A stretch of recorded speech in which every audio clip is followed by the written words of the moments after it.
on this week's FPL Happy Hour. First things first, Sham does talk a lot.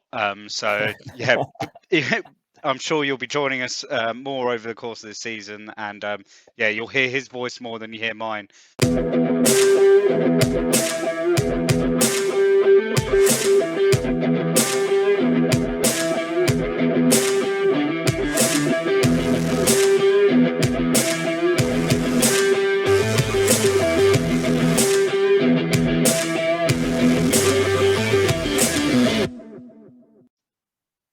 Hello and welcome to another season of FPL Happy Hour with me, Sham, otherwise known as FPL 2 Guys 1 Cup on Twitter. And myself, Rob, otherwise known as FPL Panda. Rob, how you feeling? I'm good, mate. It was a good break of 5 days. Yeah, yeah. We've had a nice time off for the last 6 weeks, and yeah, we're back for some Premier League action now, or fantasy Premier League action. That's it.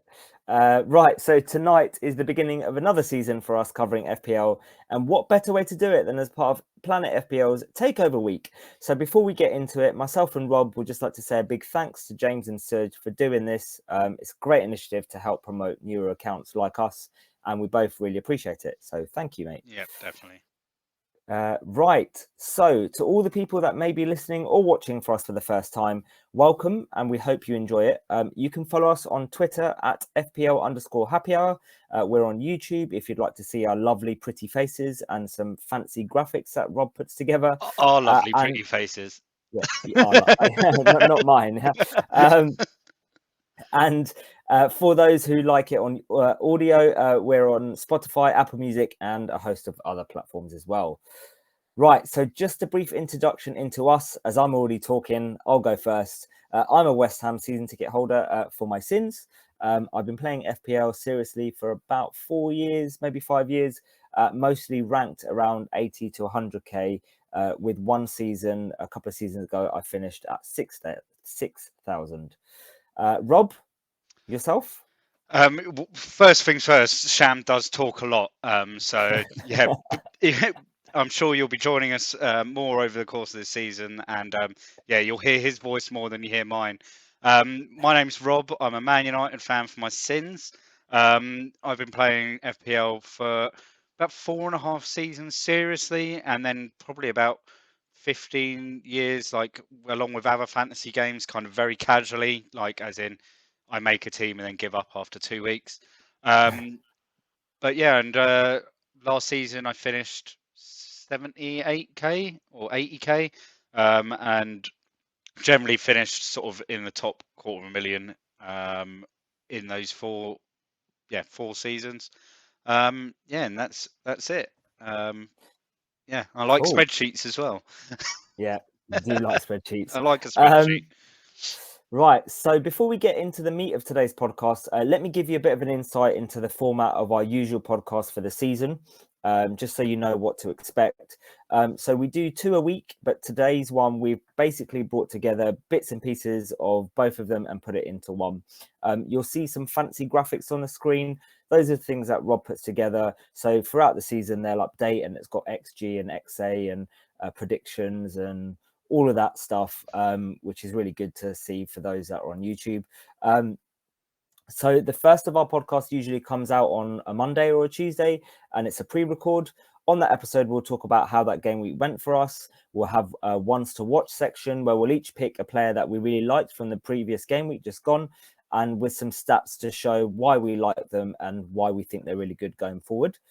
We'll then have a hot topic section where we'll discuss 2 hot topics, one chosen by us and one chosen by the community on a Twitter poll. One will be stats based and the other one not. We'll then end it with a first impression section where we'll have a look at the upcoming game weeks briefly and discuss what we want to think about for that game week going forward. Then the other podcast we'll do on a Thursday night, and that's a live stream on YouTube, and that will be around 10:30 after Champman. On that episode, we'll be introducing a new section where each of us will pick a free hit draft for that week, and that will give us a way of discussing the players that we really like for that week, and our teams for that week and what we think about the fixtures. And then we'll follow that with a YouTube live Q&A. So if you want a Q&A, pop on and we'll answer your questions live. And each podcast we aim to be about an hour. Right, so that's enough what to expect about future episodes. Let's crack on with today. And to start us off, we've got two hot topics tonight. We put out a poll on Twitter for the community hot topic, and FPL season predictions came out on top. So let's talk about that one first. And Rob, enough of me talking. As you say, I'm talking a lot. You can take care of that section. Perfect. Yeah, so we thought, as it's our first episode of the season, and we've only sort of really started really looking into the games. We're obviously really busy with Euros content. So this week we've really started having a look, and just we thought it would be fun just to put it out there as an idea of just some initial thoughts on who we think the highest scoring players over the course of the season, etc., could be. So we'll start off with goalkeepers first. Who are you going for as your highest scoring goalkeeper for this season? Right, so I'm going to go with a left field option. It would be easy to say someone like Martinez or Edison or Allison or someone like that. But I'm going to go with a left field option. And that's based on last year's stats. And I'm going to go with Sanchez of Brighton, because Brighton posted some really good stats, underlying stats last year, but they just didn't come into fruition. Like, they could have finished fourth on XG, and for some reason it just didn't click. They missed Lamptey a lot of that season. And yeah, I just think Sanchez is going to do well. I think, he makes a lot of saves. And yeah, I'm going to go with Sanchez. Well, I'm glad you said that you're not going to pick Martinez, Allison, or Edison, because they're just picks that everyone will pick, and that's why I'm picking Emi Martinez. I think he was brilliant in the Copa America. In the semi-finals he was brilliant. In the penalty shootout for Argentina in the final he was brilliant. I think we've seen over the last couple of seasons a truly world-class keeper just emerge out of nowhere, and he seems to, if he keeps a clean sheet, he generally gets 1 or 2 save points. He always picks up the BPS. He reminds me of Nick Pope 2 or 3 seasons ago, and then Dean Henderson was the same at Sheffield United a couple of seasons ago. Like, if they kept a clean sheet, they'd pick up the free BPS. And that's why I think he's just going to... I think there'll be other keepers that keep more clean sheets. I think Allison and Edison in particular will. But I think the save points and the BPS, I think Emi Martinez will outweigh them with that. So yeah, I'm going to go with him to not be so boring as to say one of the big 2 keepers. Yeah, and if you were the Brazilian manager, you'd be picking Edison anyway. So Yeah. Right. Next up, defenders. Now there's so many potentially high scoring defenders. I mean, it's the sort of big 2 or 3 clubs that you'd be looking at. Who are you thinking of? Well, look, last year Robertson came top by 1 point ahead of TAA.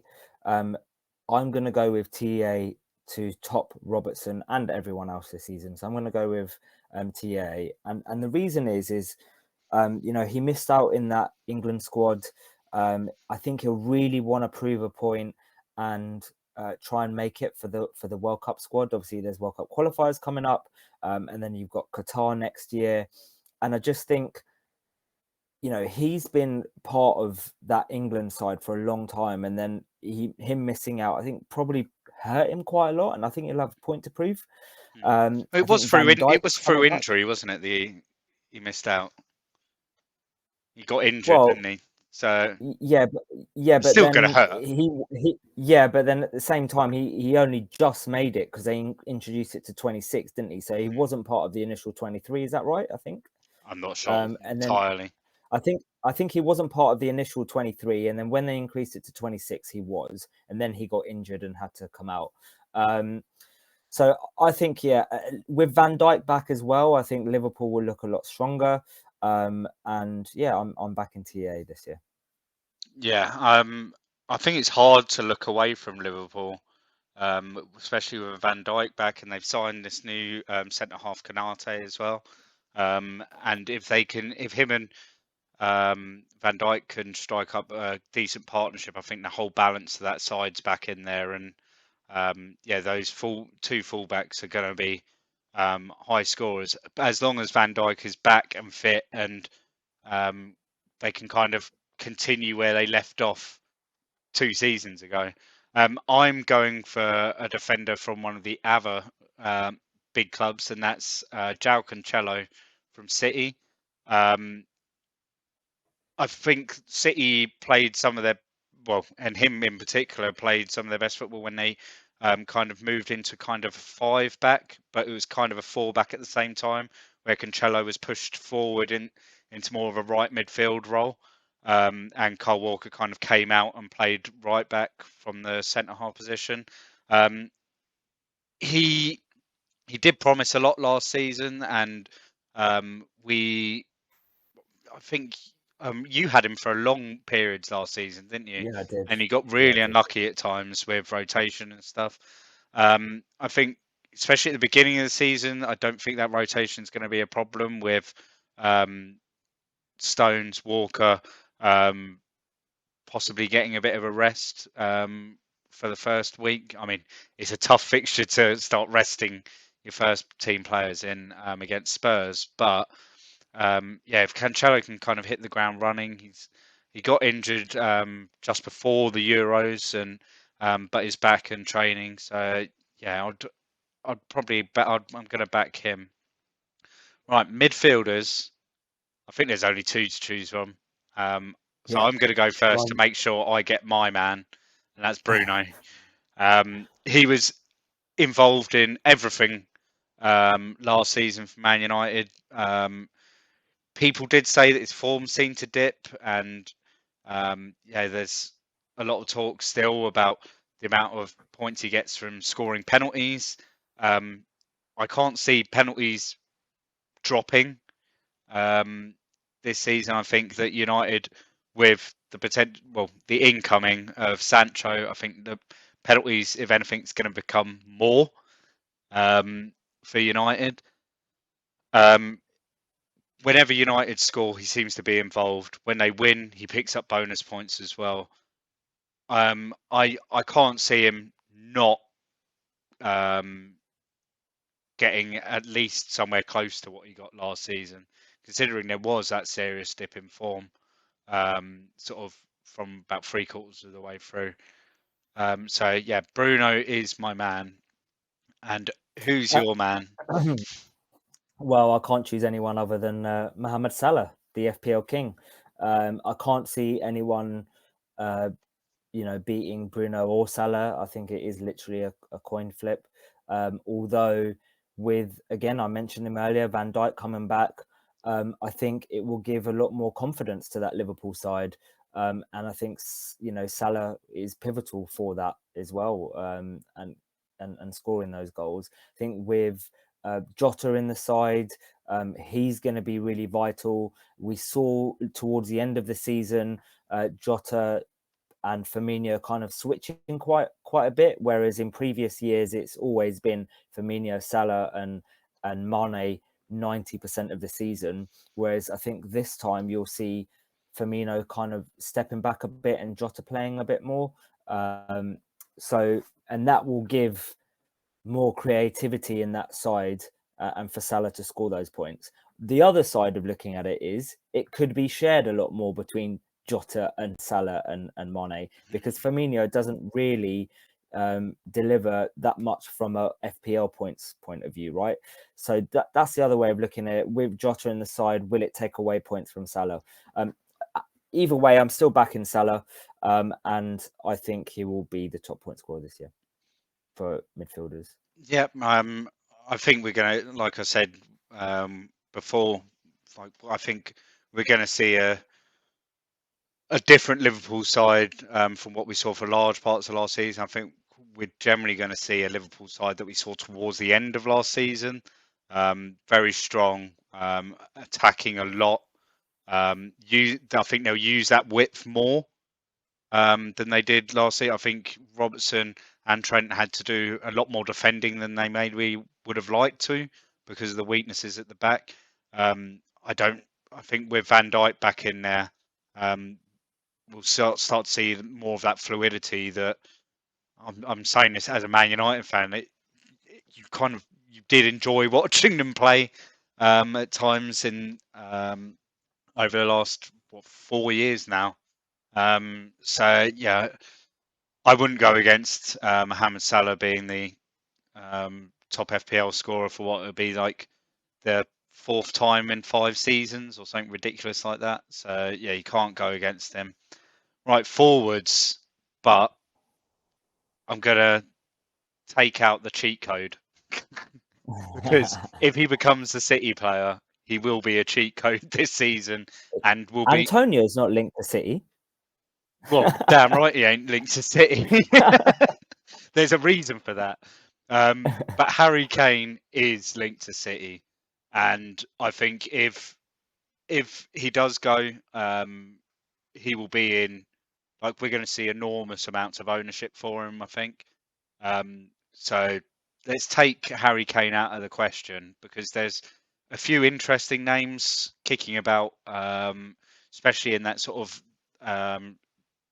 from 6.5 to 8.5 million. There's a large amount of players that you could potentially say any of them could outscore any of the others in that region. Who's your pick? So I'm going to go again with a left field option, and I'm going to go with Tony of Brentford. And the reason why I'm going to go with him is we saw Leeds last season come into the Premier League for the first time in a long time, and they're very attacking, very free flowing, very pressing, and it was just extremely attacking side. And from what I've heard, and I didn't watch a lot of Brentford's games, but from reading and doing a lot of research and listening to podcasts and videos on them, Brentford play in a very similar way, very attacking with Mbueno and Tony. And I think Tony could be this year's Bamford. So we looked at Bamford. He came in and no one's kind of saw him as a as a Premiership player, played in the Premiership before and hadn't really done well. He was kind of at Middlesbrough. He did crap, but he finished second in point scoring for forwards last year with 195 points.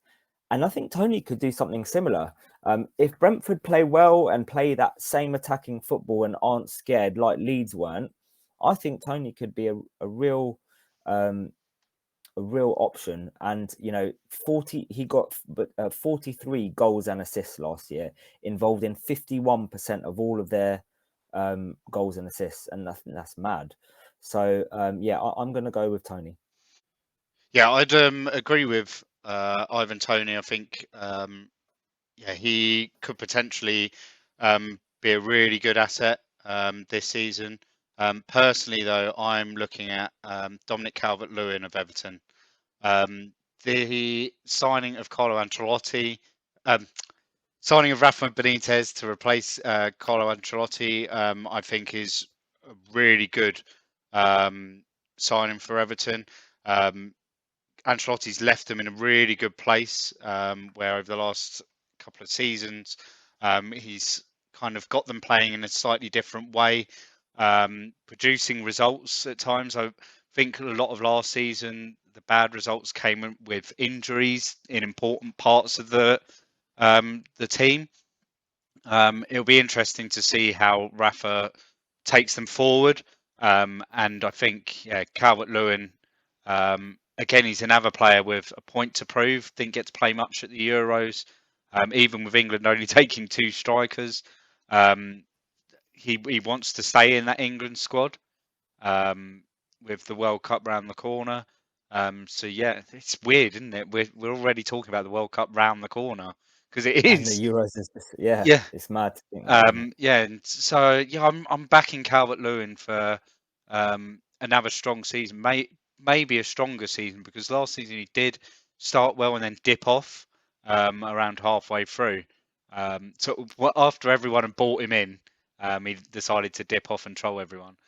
But yeah, I'm gonna back him for the full season this year. Yeah, I think Everton they're one of those teams that they could either drop or they could be pushing on and pushing on towards these European places. Because, well, a year ago, well, just under a year ago, we were talking about Everton pushing in for the Champions League places in the top four because they were playing really well and they looked like contenders up there. Would you agree?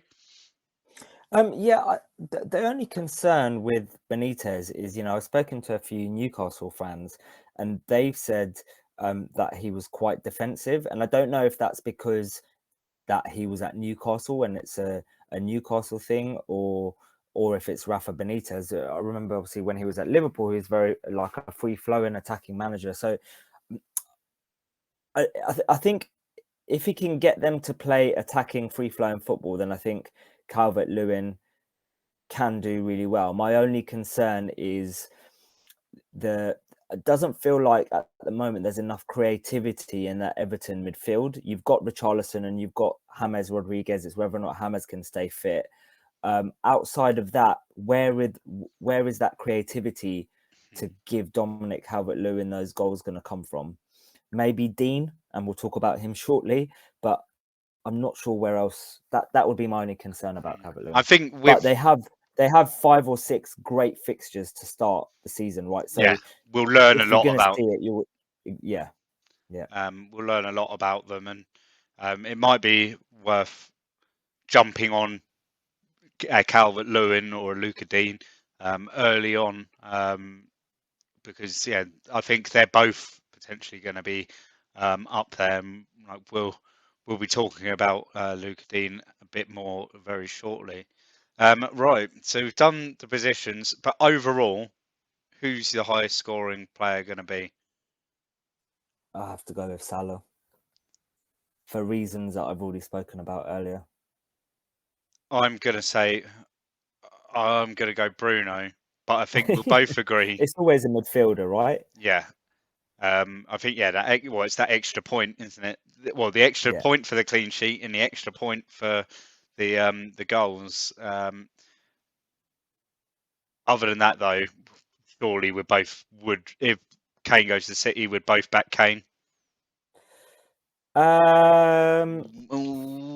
Probably. Yeah. Yeah, probably. I think Probably. Kane with a fully firing Kevin De Bruyne, Foden, Sterling all God, around it's him. scary. Fucking hell. Fuck me. Scary. It doesn't don't matter if half the defense is injured if you got that up front. They'll just score 6 Yeah, and let in 5. exactly. And then here's one for you, and maybe it's something to come back to after we've done a bit more research. But I've written it down as the Lord Lundstrom of the 2021-22 season. So an OOP differential that will become high owned. An OOP. Oh, wow. I don't know any OOPs at the moment. I mean, when I wrote this earlier, I spent a long time going through like some heat maps and of stats of like trying to concentrate on Watford, Norwich, and Brentford because that's where like FPL towers they always get a price wrong Wrong. somewhere. Yeah. And there wasn't much like at first glance. There's not much you can see, but I did notice something You're written probably going to say what I'm thinking. written by the Planet FPL Brentford rep, who is FPL Dummy Tom, and he thinks now. So a few weeks ago, he wrote a thread like introducing Brentford into the Premier League for everyone on Twitter. To find him, it's at FPL Dummy Tom. And then he's been thinking that Mbuemo could It's exactly potentially who I was going to start up say. top. Yeah, it's exactly And who I was going to he's say. at 5.5 million. Yeah. Now, we'll talk about it. Like we'll come to the drafts later, but he's sitting in my draft instead of Tony Interesting. because I think 5.5 it's worth a gamble. You can with Brentford as well at the start of the season. They've got Arsenal, who like you don't know what Arsenal you're going to get these days. But by the time the season starts, they could be a lot stronger defensively. With there's lots of talk of Ben White going now. I think from what I'm hearing that is definitely going to happen. But then they've got Palace away. Palace that have lost a large portion of the first team squad who are all out of contract. And then they've got Villa away, trickier. Brighton at home. But it's not like the worst start of fixtures. Where if you're going in with a 5.5 midfielder that could be playing OOP, is that not worth a gamble? Well, it depends what position they're going to play, what formation. So if they're going 4-3-3, he'll be Right winger. on the wing. Yeah, Yeah. on the wing. If they're playing 3-5-2, then he did play up front with Tony last year in a 3-5-2, but he also played some games as a right wing back. So that's an OOP the other way. So I think it's a case of let's see what happens in preseason. Let's see what formation they're playing in, which will give us a better idea. And I think it's too early to judge whether or not he'll definitely be as an OOP striker. But either way, as long as he's not playing in that right wing back position, I think he's a really good option, even if they are going 4-3-3 and he's up there. Yeah, it's a player that I've definitely thought one of. to watch. Yeah, a player that I've thought of, not necessarily an OOP, but a player that I think is one to watch for the season, and it kind of depends on how we play, whether or not we get Lingard, and that's a West Ham player. And I'm going with Ben Rama. He didn't get much of a chance when we signed him last season, and then towards the end of the season, he was playing a few more games. He still hasn't scored for us yet. I'm going to see how he does in pre-season. Obviously, we've got Europa League this season, so it depends whether or not he's going to be playing more in Europa League or in the Premier League. But I think he's one to watch for the season, especially if we don't get Lingard. I think he could be a real star this year. But obviously, he's not out of position, but just one to watch. Another one actually from United when Rashford's back fit is Greenwood. Yeah.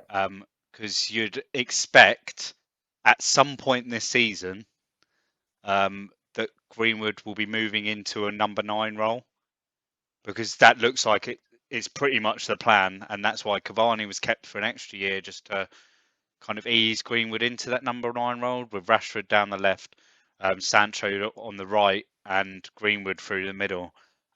He could be a great option as well. I think he already is a great option from him as a midfielder, but if he goes moves up front, like I could see myself sitting there with one forward and like 2 forwards bench fodder, because I've got Greenwood and Mbuemo for nothing sitting in midfield. He's another one to keep an eye out, especially at the start of the season, whilst Rashford is once we hit the group stages of the Champions League, because Cavani will obviously be rotated then, and whether Greenwood is used more in the league and Cavani's used in Europe, or the other way around. And then there's Martial's back as well, but I'm still umming whether he'll actually stay at the club this summer. Right. Is that section done? That is all done on our predictions, and we'll visit that back maybe halfway through the season, see how we're getting along, whether we've completely fucked up anywhere. Yeah. Right. Let's talk about our next hot topic. And this is one, again, slightly left field. You might not hear about this much on podcasts. We're going to talk about FPL strategy and specifically the ownership strategy. So we're just going to spend a few minutes talking about our different strategies that we're going to use this season and how they've differed in the past and different types of strategy that you can use. But today we're specifically talking about the ownership strategy. So this is something that I did a couple of years ago when I finished 6,000. And I did a lot of research on this before the season.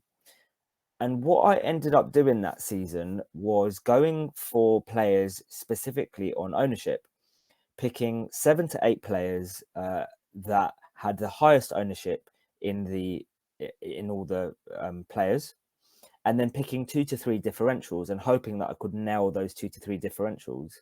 And so what that meant was if I nailed those 2 to 3 differentials there and those higher ownership players played well, it would move me up the ranks. And I was sitting at Christmas time in the top 1,000. And then obviously fell away and ended up finishing 6,000, which is still a good rank. And I went for the top captain every week. So went on had a look at Twitter polls and like scout polls and seeing who had the highest kind of ownership of captains and who was the best captain. And it was a pretty boring game in terms of, you kind of just went with the crowd, but it meant that if you want to get your big ranks, that is I found a really good way to play. The only thing with that is you're probably never going to win, right? Because you're going with the top ownership. Unless your differentials are fucking absolutely crazy. Smash it. Yeah. Unless your differentials smash it, then you're never really gonna win. Now you can still Does that mean you're going to triple captain ESR at some point this season? Yeah.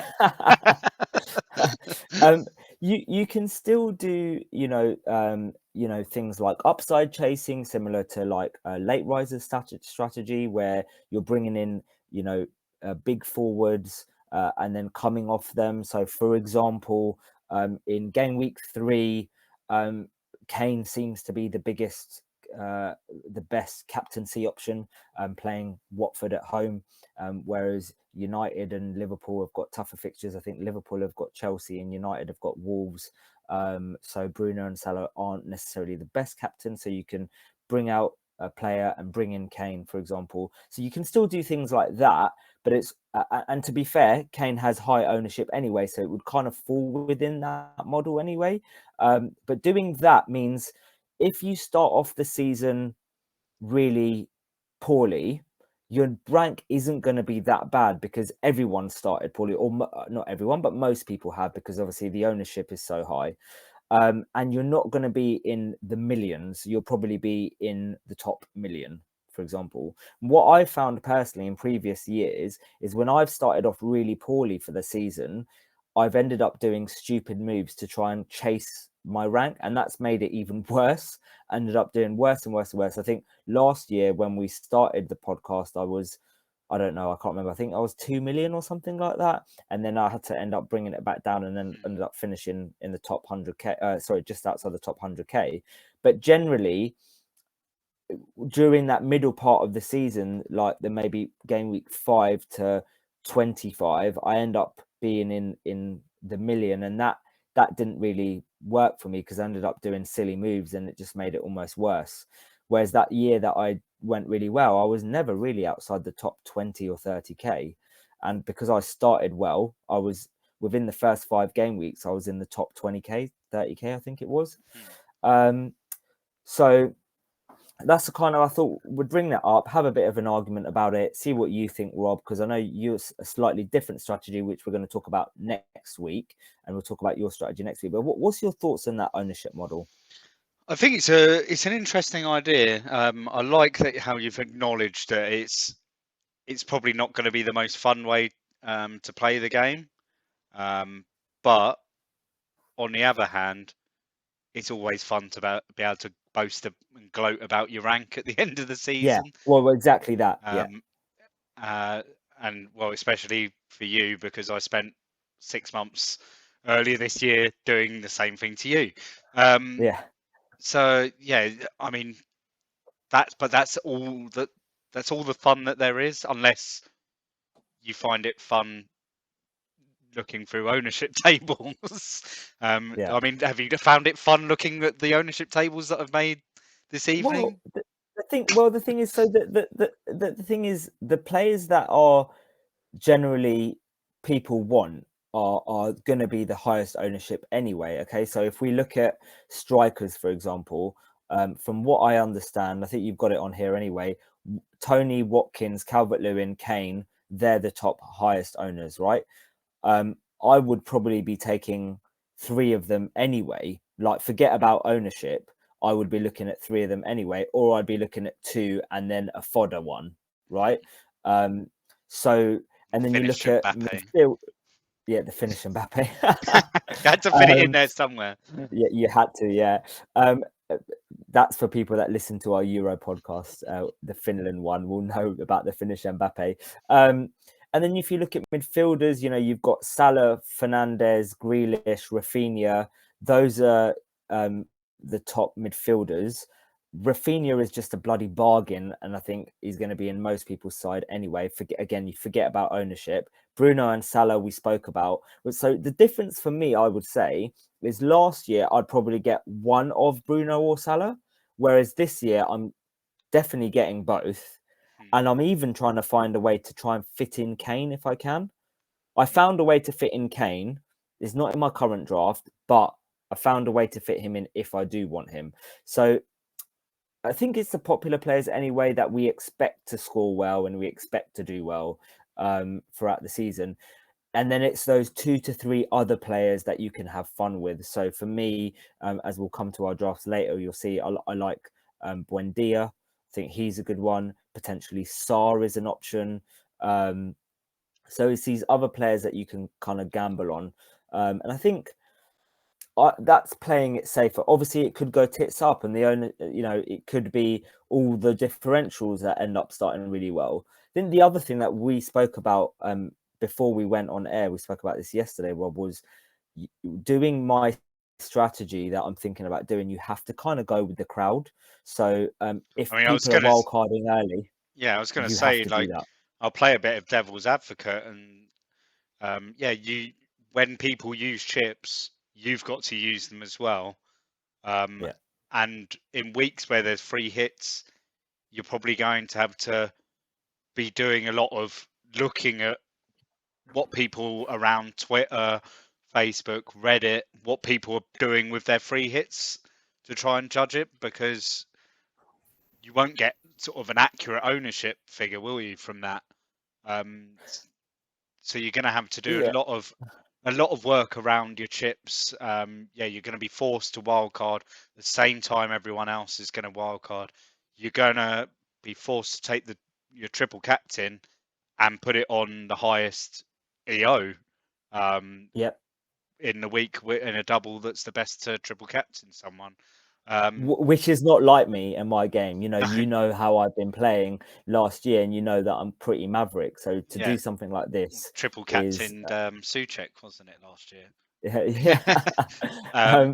So to do something like this is very different. But I'm going to try and recreate some of that form that I created that year when I finished 6,000, and that was a good model. And then I don't know why I changed it, but that was something that really worked that year. I think on the other hand, like mentioning about like with chips and stuff, potentially going into your second wild card, you're going to have more money potentially, because you're going to be having higher owned players who are going to be increasing in value. I mean, you're also going to have to pick the right high owned players. I mean, Ivan Toney, for example, at his ownership, how it is now, he will be 6.6 like the night after game week 1. Like, he will Yeah, go up, yeah. and he may even go up again before game week 2. So then If he you've gained, scores as well. so then you've gained 0.2 in the first week. Um, So yeah, and you're going to get a lot of that over the course of the season because you're going to be having all of these players that are returning along with being sort of over. I mean, generally thinking it's all going to be sort of, what's your cap for high ownership? 20% or 25%? You're going to try and look for, I would. or as It's high going to as be different. possible. Yeah, so I'll definitely have. I would say the top two in each position ownership wise, right? So definitely the top two, like top two defenders, top two midfielders and attackers, and then it might be like the fourth. So for example, Fofana I think is third for defenders at the moment. I might not have Fofana. I might have Lamptey instead, for example. Diaz is fourth. I might not have Diaz. I'll have Dean instead. So I think if I've got at least the top three, like three out of the top five in each position, or 2 to 3, like so 3 out of the top five for defenders, 3 out of the top five for midfielders, and 2 out of the top three for forwards, and then 1 out of the top three for goalkeepers. That's the kind of thing that I'm going to be looking at doing. But obviously, as the weeks go on, it changes, right? So I'll have to look at my transfers will have to be around which players' ownerships are going up rather than who I think is going to score the most points that week. And that's where the gamble bit comes in. Is okay, so I don't know, Kane's ownership is going through the roof. Do I bring in Kane or do I get Antonio because he's got a really good fixture and I think he's going to do well? Do you see that? That's where the FPL mind then comes in, going right. What bit do you go for? And so that it's not just boring just going for ownerships. There is a bit of like my own wisdom and my own kind of intuition and stats, eye test, all of that I'll stuff. stick to the numbers, mate, rather than your own wisdom and intuition. But yeah, I just thought it'd be a good topic to talk about because strategy is something that people always like to understand and kind of work out what strategy do people go for, and do you just pick random players, etc. And next week we'll talk about your strategy. I don't know if you want to quickly tell people what your strategy is and what they got to look forward to next week. Well, is it something to look forward to? So I'm going to be. I think I'm going to be looking at sort of using the stats and the numbers a lot more, and we'll just have a little bit of a discussion maybe on the eye test versus stats debate that we seem to get this debate throughout summers, through international breaks, etc. So yeah, I think we'll have that a little bit of a debate on that next week, and a discussion, because I'm thinking of I think where last season we were able to watch a lot of football.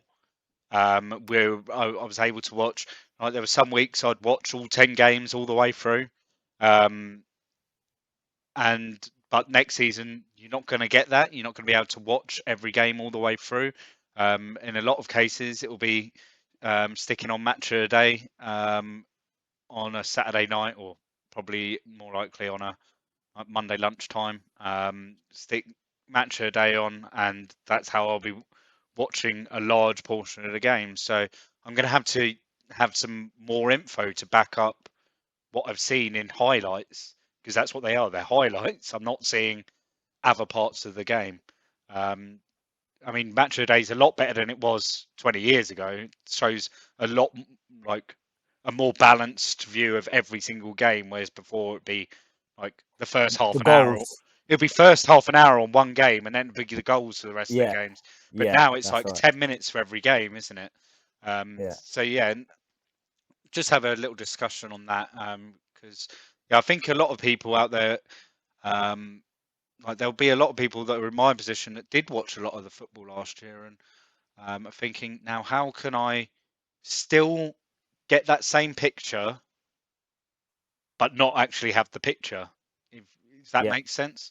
yeah. So yeah, we'll have a little discussion on that next week, after I've just done a bit more reading and looking at the numbers, because that's what it is all about, looking at the numbers. So yeah, we'll look into Perfect. that. Right, so let's go on to our ones to watch section. And in this one, we're going to be covering a couple of players we both like for the first 6 game weeks of the season. So I've picked 2, Rob's picked 2. We're just going to talk about why we like these players and some stats as well that you'll see on your screens now about last season and how they performed. So, Rob, why don't you go first? Because I'm always talking, as you say. Well, my 2 players are Bruno Fernandes. I don't think we need to talk about why I've picked him as a one to watch. I think he's potentially going. I think in the way that United look like they're strengthening, I think he's going to be an even better asset next year, with a lot more movement around him. So yeah, I'm going to back him to outscore his total last year. That's how confident I am with him. This could go horribly wrong come May. I could be very disappointed when we finish 5th. So yeah, I'm going with Bruno. At the end of the day, 18 goals, 12 assists. Yeah, 9 of them were penalties, but it's still 9 goals, 12 assists. Fernandez, yeah. Bruno Fernandes. Hernandez, yeah. 9 of them were penalties, but like we said earlier, the signing of Sancho is going to mean possibly more penalties rather than less. So yeah, Bruno Fernandes. Now, and obviously the fixture run. Now, speaking of OOPs that we did earlier, it came to my attention. So we've got at City, if they don't have, if they haven't signed Harry Kane, they'll have Gabriel Jesus as their only recognised number 9. And in large periods of last season, Pep didn't like to play Gabriel Jesus as his recognised number 9 and preferred other players to fill that spot. And one of those players was Ferran Torres. So OOP, 7 million Very midfielder. cheap. Yeah, it's ridiculous. You sent me an emoji, like a very shocked emoji at 7 million. Like his numbers weren't amazing for last season, but it may be due to the lack of minutes. There was only 14 and a half games that he played in total, 14.5 90 minute worth of 90 minutes over the course of the season. So his figures don't scream at you, but with a lack of striker there, and even if they do sign a striker, De Bruyne could be. I'm not sure what the update is with Kevin De Bruyne, but he could be out for a couple, at least the start of the season. So yeah, I think it's just worth so much value in it, 7 million. And I think, well, the week before they play in the Community Shield, and we might get a clue as to what Pep's thinking up front. I can't see Sterling starting the season. I think his exploits in the summer have probably earned him that extra week off, which he'll probably get to get back into training, etc. So yeah, I'm really backing Ferran Torres. I think it's too hard to ignore at 7 million, especially when you've got other players around that price point that might not even play.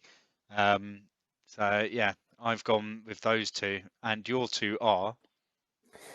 I've gone with Buendia at Villa for my first one. So a couple of reasons. First reason is when I was looking at players to choose based on the first few game weeks, I'm mainly a fixtures guy. So I looked at who do I think have got really good fixtures, and Villa's first 3 fixtures are really good, and it follows by a couple of tough ones.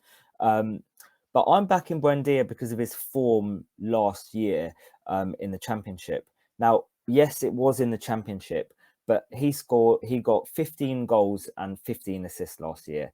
And if you work out what that would have been in FPL One of them points, was a penalty though, so should we be calling him one of them, Pendia? He, hey, Okay, 1 penalty compared to Bruno's 9. All right. this is it's something that I have heard somewhere else. Like at Villa, El Ghazi takes the penalties.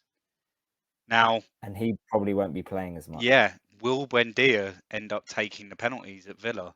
That's That's an interesting. interesting one, and he could be Pendia Could be. He could by be. Christmas time with Jack. If Jack Grealish is there winning penalties every game, then yeah, definitely. So in FPL points, he would have got 199 FPL points, and that's without any bonus points. So when you add in bonus points to that, that could be 240, 250. So obviously I know that it's championship and obviously it's an extra 4 games, but still that 15 goals, 15 assists is a great return coming into a Villa side where you've got Ollie Watkins, who I believe is a natural born scorer. Like if you give him the ball and you feed it to him, he will score. So it's not like he's going to, I don't know, a Palace or a Newcastle or a side that, well, not Newcastle actually because they've got Wilson, but a side that don't have a great striker. They're going to, he's playing in the side that has a great striker in Watkins to finish them off. And obviously he scored 15 goals as well. So he can score them.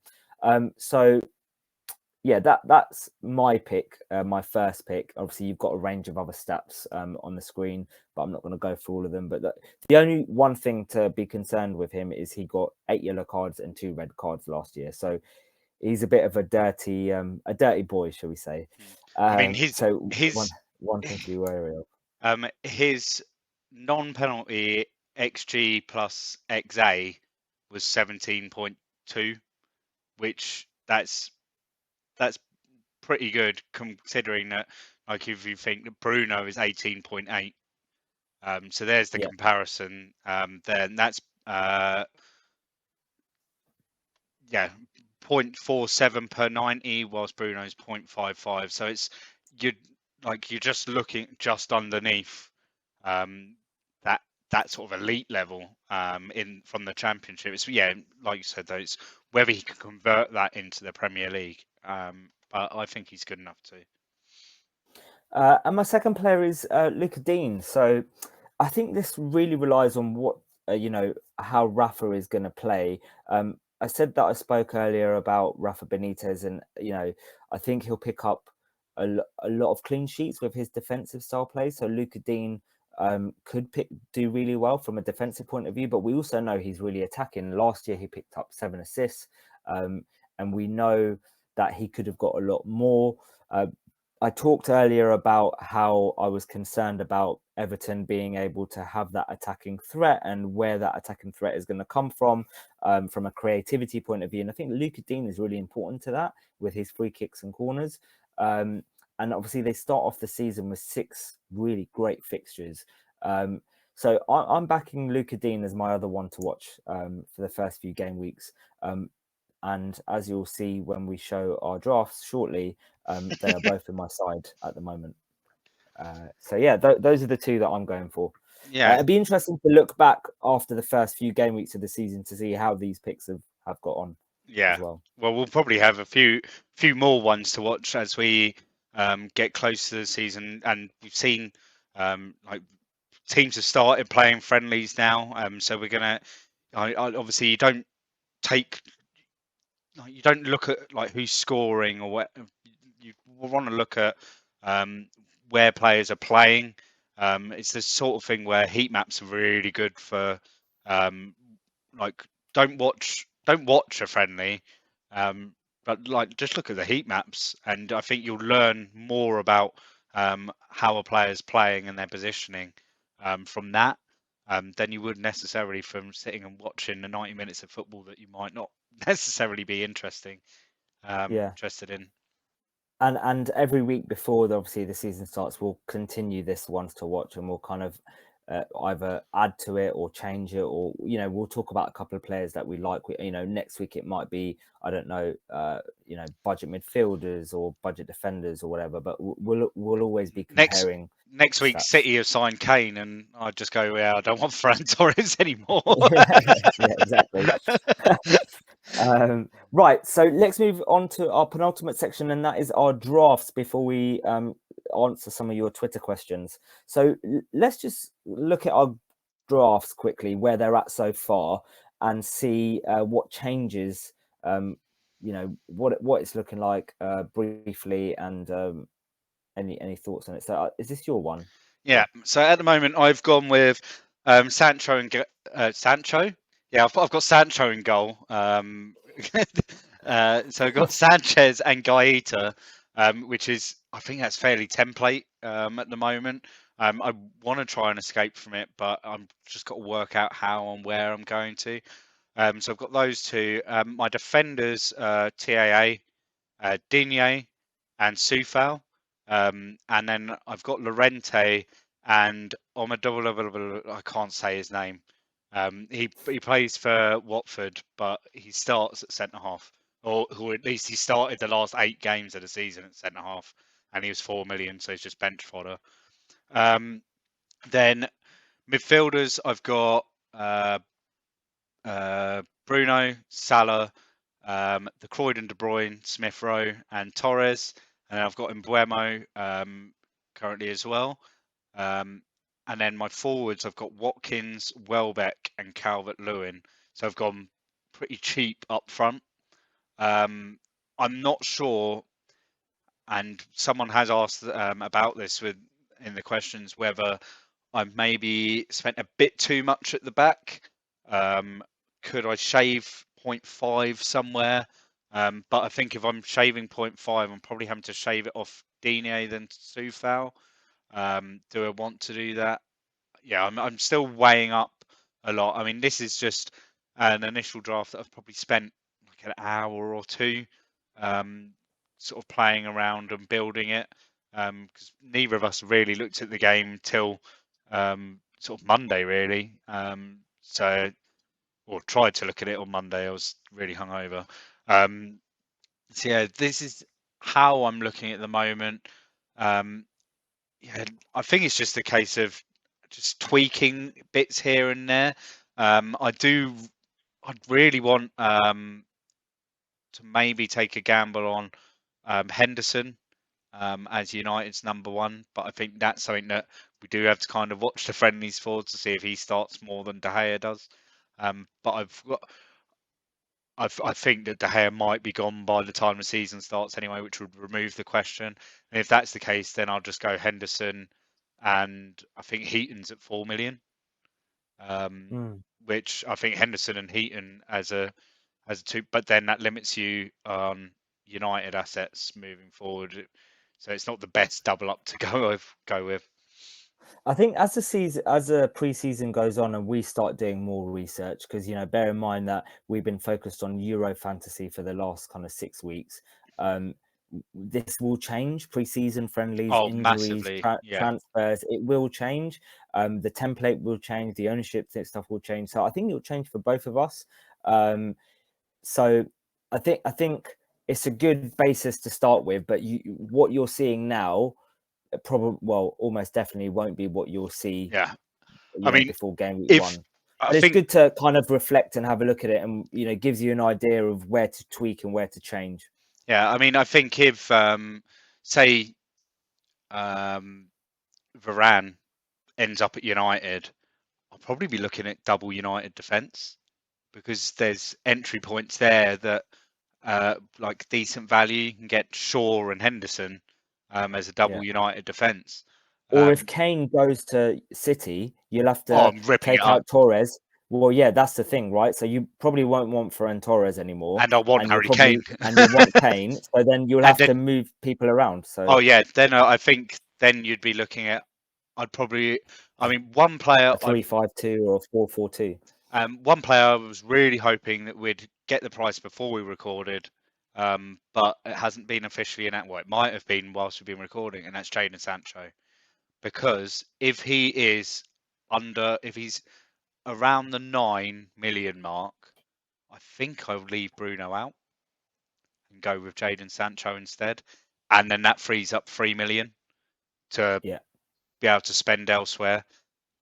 But yeah, I want him at that, not anywhere under 9.5. Anything more than that, I'll be going Bruno.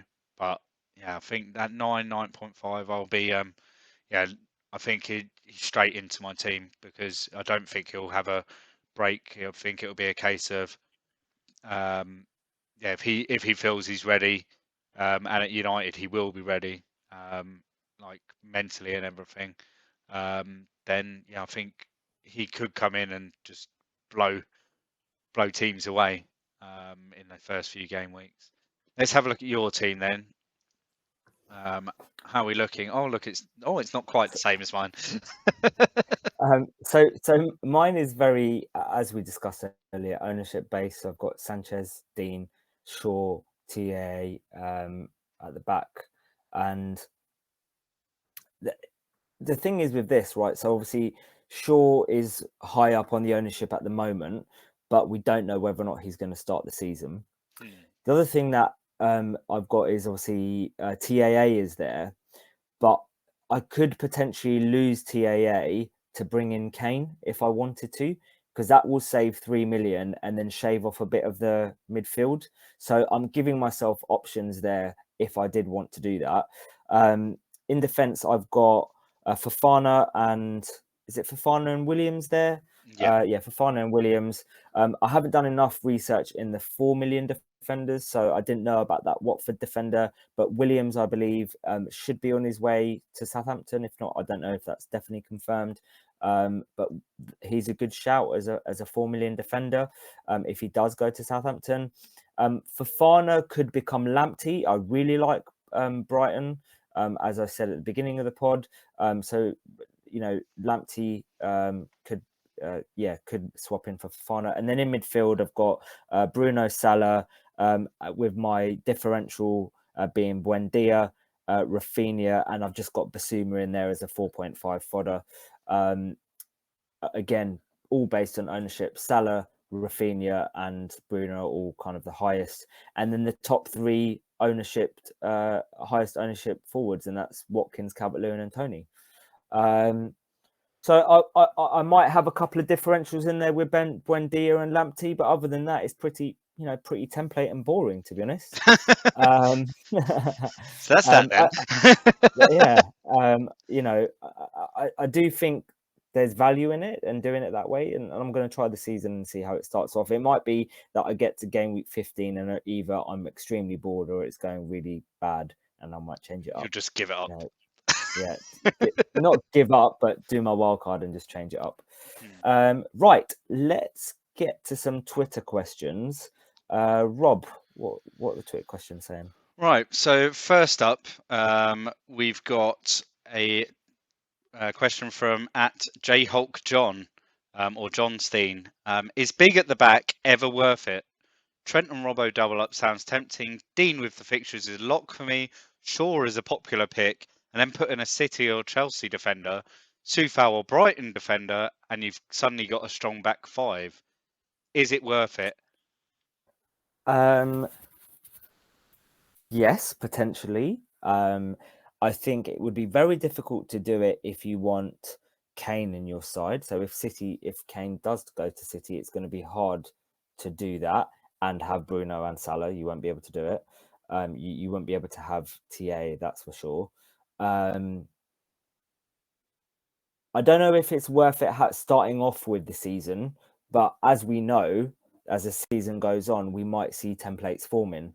I think the problem with starting off the season having big at the back means that you've got very little flexibility up top and in midfield. So if templates stop forming and players start performing and new players that we hadn't have thought about, it's going to be difficult to change. So I like to have different price points. So I've got obviously TAA, Dean at 5.5, Shaw at 5.5, and then I've got a 4.5 and a 4, right? One of those 5.5 could become a 5. So I've got different price points, and I think that's a good way to start the season. I personally wouldn't start 5 big at the back. Yeah, I'm agreed with that. I think it means that you tend to be, things are very rigid, and it will take you a couple of weeks to get out of that or a points hit, or even worse, you might end up having to use your wild card at a time when you maybe wouldn't want to. So yeah, I think it's a case of have a look at the fixture runs. Who's got the best fixture runs from point A to point B? Right, that's your premium or two premiums at the back, but I wouldn't be going any more than two. Like, I think two is at a push, and I think this is why I'm not liking having Trent and Robbo, because Yeah. I think that's a lot of money tied up when there's other defenders around. People like Luke Shaw, Vladimir Sufal, Ricardo Pereira you'd throw in there as well, and um, we could produce a list, Luca Dean, a list of players like from every team in the Premier at some point now have a good fixture run, and they're at 5.5, and you can just target the fixture runs with those 5.5 players. Keep your TAA or your Robbo if you want to drop it down one locked in, and then don't touch your 4.5s or your fours. It's those middle ones that you really want to be moving around if you're having to. So yeah, just to prevent you from having to do that. Right, on to at FPL Pep Talk. With Kane probably knackered after the Euro, I think he was knackered before the Euros, and trying to negotiate a transfer away from Spurs, Vardy getting on a bit and conceding central striker status to Nacho, and Aubameyang coming off the back of a frankly awful season, are we going to see the death of the premium striker in FPL? Well, Yes. If Kane doesn't go to City, yes. oh yeah, I can see us having Kane, both of us, either of us having Kane at some some point point, during the yeah. season, even if he stays at Spurs, right? Well, at some But point, yeah, at some point they're going to be playing, and no offence, but they're going to be playing a Norwich, a Watford at yeah, home, yeah, and he would have scored a brace the week before, and you'll be captaining him, and he'll get an assist. But yeah. So I don't think we're going to go through the season without having Kane in our side, but having more than one at the same time, i.e., having Kane and Vardy in at the same time, I don't think could happen or will happen because there's enough. Not budget strikers. I wouldn't call them budget. I would say medium priced, i.e., your Watkins and your DCLs, because they're not premium, but they're not budget either. I think it will be one premium at most plus two budget. Sorry, one mid and one budget, or two mid.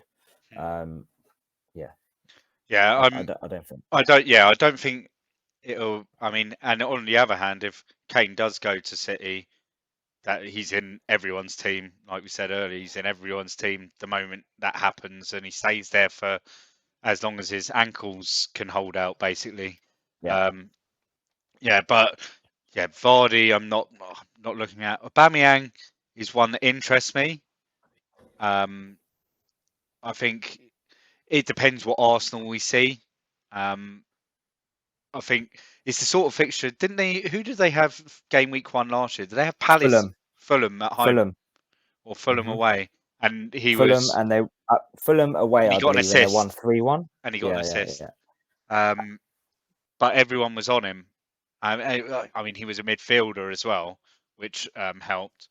But I think there'll be a time this season when people will go on to him because he'll go on a little run. I think injuries cost him a bit last year, so he's someone that I'm not going to dismiss before the season's even started. Although, have you seen his haircut? No, I haven't actually. Oh, it's horrendous. Just search Aubameyang hair on I think, Google. Rob, do we need to bring back Panda's picks for our weekly feature? Yeah. Um, we we'd scare off half the viewers with this picture of Aubameyang.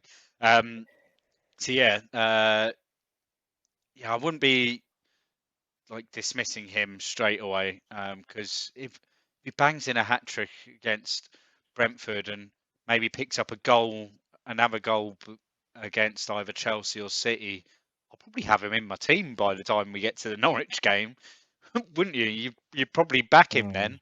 then. Not going to dismiss him yet, despite how bad Arsenal may or may not look. Right, this one from Stian, FPL Binger Stian.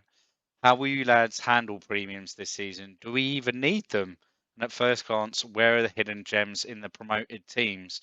Well, we've spoken a bit about, I think, generally how we're going to handle the premiums, like looking at Salah, Bruno as like both of us are pretty confident that they're going to be in our teams for most of the season. If you follow your ownership model, you're going to have them for the whole season unless they get injured, aren't you? Mm-hmm. So, and we've spoken a bit about forwards, like generally only have one at most, but there'll be times when we don't have any premiums up front, and at the back, no more than one, maybe two. So I think we've covered that. And I mean, other than the ones we've already mentioned, is there any other hidden gems that you've come across in the promoted teams? Saar. Yeah, Ismail Saar Assar. is one to look at. I don't know what type of role Gilmore is going to play in that Norwich side, but he could be one to look at 4.5. Is he more of a defensive midfielder or kind of attacking midfielder? I don't really know I much think about he's Billy more of Gilmore. an 8. From what I Okay. saw in that game, England v Scotland, he was like an 8, like very box So to box. Norwich have some terrible fixtures to start, so I think it's a good time to watch and see what kind of position he plays in. But he could be a good Well, option at 4.5. I think he'll To be be honest, playing I very might even start him. defensively in especially Yeah, in the first I think. three. I mean, I've got Basuma there at the moment, but I might start Gilmore. I might have Gilmore instead, just as a 4.5, just as a if he does play really well in those first few fixtures, I've got him in my side. I think he might be a better option than Basuma. But yeah, and Bueno, Sarr, obviously Tony. I think those are the ones that I know of. But as we do more research in the pods, I'm sure we'll be able to talk about them Yeah, more.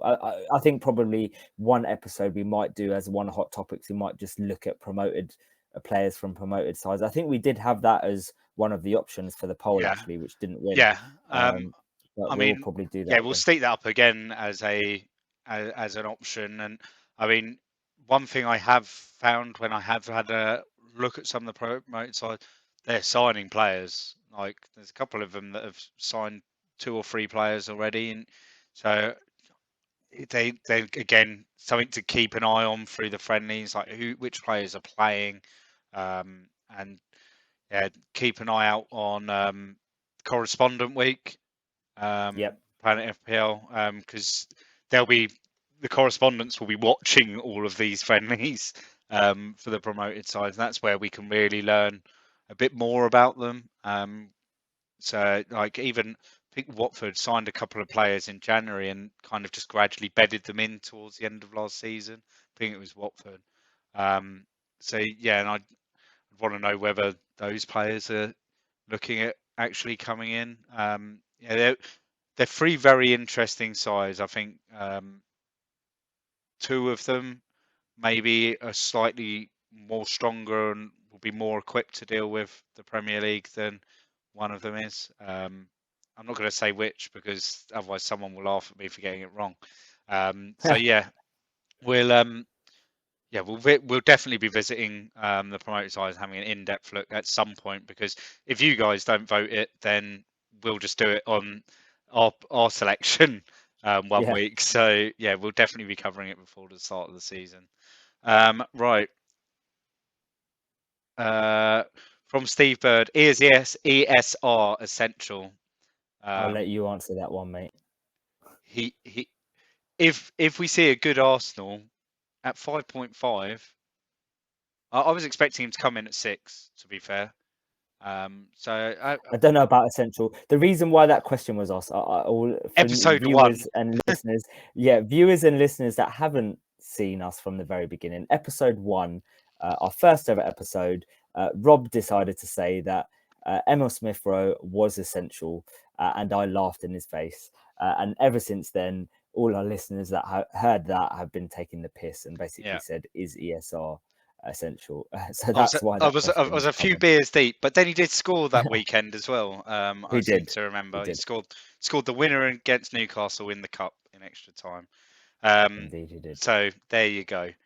Right, and finally from FPL Glasto, evening Paul. This is not any fantasy football related at all because he said he'd ask a Champman question, but it's not fair to put you through it again because you don't play the game. So he's just asked, "What's your favourite dessert?" Steve did reply saying it was tiramisu, but not at the moment. What is your favourite dessert? I'm banoffee pie. I love banoffee pie, mate. Well, I'd have a bit of a banoffee pie, to be fair. Yeah, Oh, there's so many desserts. I just like ice cream. I ice love cream's ice good. cream. That's probably my worst habit is sitting there with like Ben and Jerry's or something like that, and I've done that so many I'll just sit times. there and demolish it, and like sit there and watch a film, and I'll just sit there and watch it, and the missus will be like, "I can I have a bit," and it's like, "Oh, there's a little bit here." Um, yeah, so I think yeah, Ben, we'll say yeah, ice cream. Won't say a specific brand, unless they want to pay us for advertising. Anyway, thanks for everyone for their questions. Some bits to finish us off. We've got our mini league. We'll be posting out more details for it as we get closer to the season. There is a code kicking about somewhere on our timeline, but we'll stick it in our description on Twitter. So you can enter into that. And what are the prizes this year for the mini league? First place, we're gonna. What did we say we'd get them? Some sort of I don't know, cash prize or something. I don't know. I don't think we Oh decided. no, what we'll get is we'll get you a shirt of your choice. Oh yeah, that was it. Yeah. So yeah, there's and we'll get it printed with our names on the back. And our faces on each sleeve. Uh, No, we won't. No, we won't. Don't worry. Don't worry. so No one will enter the league. that's the prize, and we may even do a cup competition for all the mini league entrants as well, which we may have another prize for. We'll close the entries to the mini league sort of 6 or 7 game weeks in, so we don't get someone that's ranked number 5 in the world just enter into the mini league 100 points of everyone else. So there's that. For those that might be interested, I run a mini league with there is an entry requirement, which part of it goes to a local sports club that I'm on the committee for, who are constantly trying to fundraise for their growth and with they've taken on youth teams and everything this season. So yeah, if you'd like more details on that, just drop me a DM on Twitter or whack it in the comments on YouTube. And yeah, I can get in contact with you. But yeah, last year we had about just under 180 players. There's 4 free cup competitions. There's a main league. We do a golden boot. We do a golden glove. So lots of other side competitions as well. It makes it quite fun. And we've even got someone to write the weekly updates for me this year to bring a nice entertaining spin on how the standings are every week. So yeah, get involved. The more the merrier. It just means that the prizes are better And come they the get end of the sent a season. sheet as well, don't they?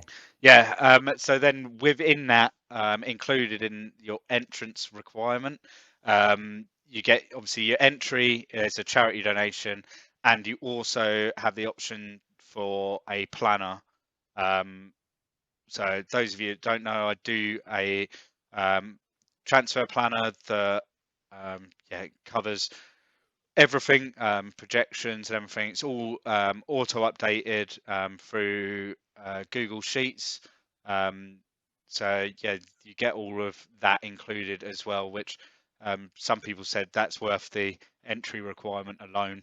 And like the leagues and everything, it's just a bonus. And some people say it's the other way around. But yeah, and it's like a lot of the graphics you see here are stuff that's taken, extracted from that, and just made to look like it should be for our pod. So yeah, that's it. That's everything. That's everything. our first pod of the season sorted. Yeah. Right. Thanks for tuning in, guys. Any feedback is really important to us. You can find us on Twitter at FPL_Happy Hour. As I said earlier, also on a number of podcasts and our YouTube channel. Please like, subscribe, and share, and all your retweets are really appreciated. We'll be doing another episode next week. So to all the new listeners, listen out for that and watch out for that. Catch you then. Have a great game week. Oh, Cheers, no, guys. not game week. Sorry, you'll have to edit that. Have a great week because the game week hasn't started. Cheers, guys.